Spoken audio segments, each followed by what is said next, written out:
how has the process been? If you can like walk me through your process, how did you reach out to the LPs? Did you categorize them? And just the, in general, the process of fundraising. Sure.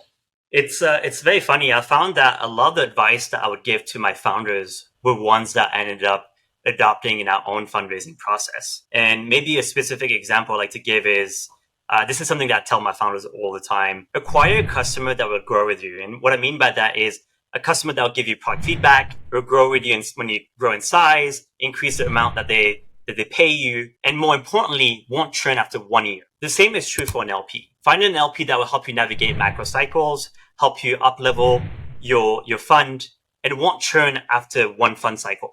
And in principle, this sounds easy, but requires a lot of pre-vetting and back channeling. And if you don't pre-vet, you're at risk of spending cycles with an LP that may never be a fit for you and ultimately won't invest in your fund.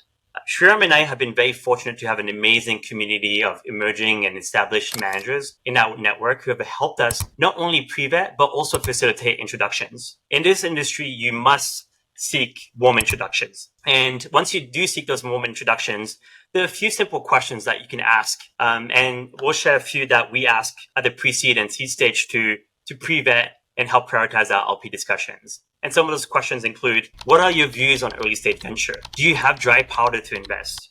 Who are the recent managers that you backed recently? What is your typical check size and the process to make a fund investments? Once we have pre-vetted, we prioritize deepening our relationship with select LPs, where we spend time with them both online and offline.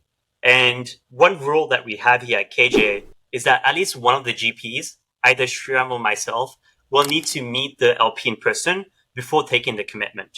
This is important to us because we want to have both a strategic partner and a long-term capital partner over multiple vintages. And building that trust is something that we need to do in person too. One last piece of advice that was given to me early in my career was that, you should start building LP relationships as soon as you can because they may take a few years to pay dividends. And now looking back, I assure you they certainly have.